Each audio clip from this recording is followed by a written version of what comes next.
రామోజీరావు గారు ఎన్ని శిఖరాలు అధిరోహించారు, ఆయన అధిరోహించడమే కాకుండా ఆయనతో పాటు ఎంతమందిని చేతులు పట్టుకుని ముందుకు తీసుకెళ్లారు, పైకి తీసుకెళ్లారు, రాష్ట్ర ప్రజల కోసం ఎంత చేశారు అన్నది ఇప్పటివరకు నా ముందు మాట్లాడిన వక్తలందరూ చెప్పారు. ఆడియో వీడియో విజువల్లో కూడా చూసాం, తర్వాత కూడా ఇంకా చెప్పబోతారు. అంతకన్నా నేను ఎక్కువ చెప్పగలనని అనుకోవట్లేదండి, అంత సాహసం చేయట్లేదు. ఒకటే అడుగుతున్నా అండి, అంత చేసిన రామోజీరావు గారికి మనం తిరిగి ఏం చేయగలం? 100% అండి.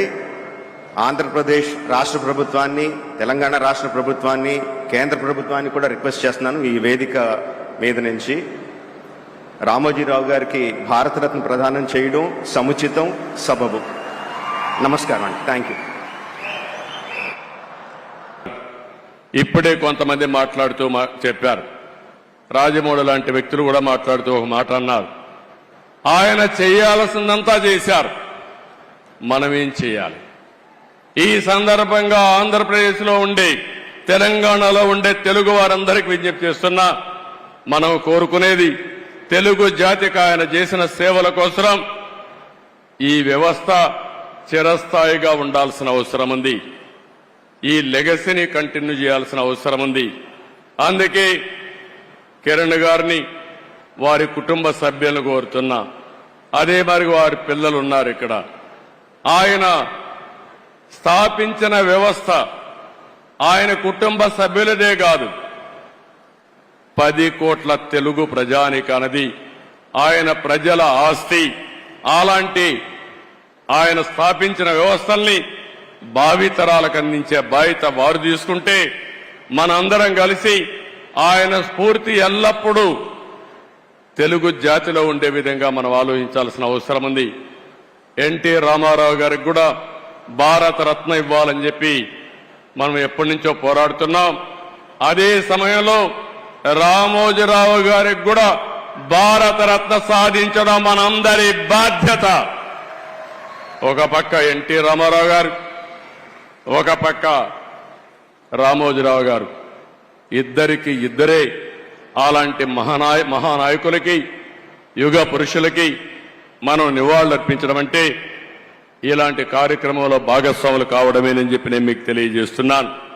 ఇది కాకుండా అమరావతి ఆయన పెట్టిన పేరు, ఆయన ఇచ్చినటువంటి ఆ రోజు సలహా, ఈరోజు నేను ఆలోచిస్తున్నాను, అమరావతిలో రామోజీ విజ్ఞాన్ కేంద్రంగా పెట్టి, ఢిల్లీలో విజ్ఞాన్ భవన్ ఏ విధంగా అయితే ఉందో, కాన్ఫరెన్సెస్ కానీ, రీసెర్చ్ కానీ, ప్రభుత్వం చేసే కార్యక్రమాలన్నీ అక్కడ చేసే విధంగా తప్పకుండా తగిన రీతిన ఒక మంచి కేంద్రం తయారు చేసి దానికి రామోజీరావు గారి పేరు నామకరణం చేస్తామని చెప్పి కూడా మీ అందరికీ విజ్ఞప్తి చేస్తున్నాం.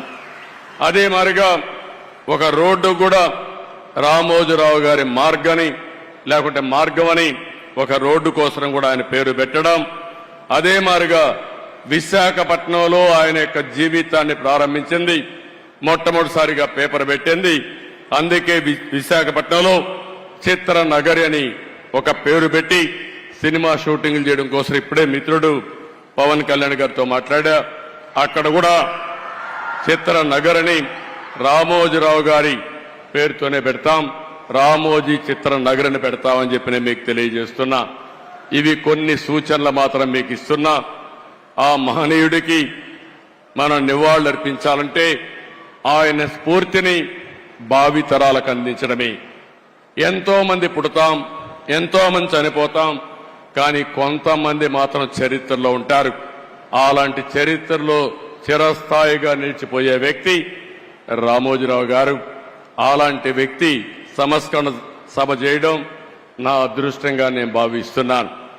ఆ రోజు ఎన్టీ రామారావు గారు చనిపోయినప్పుడు మెమోరియల్ కట్టాం, ఎన్టీఆర్ మెమోరియల్ కట్టాం, అది శాశ్వతంగా ఉంది.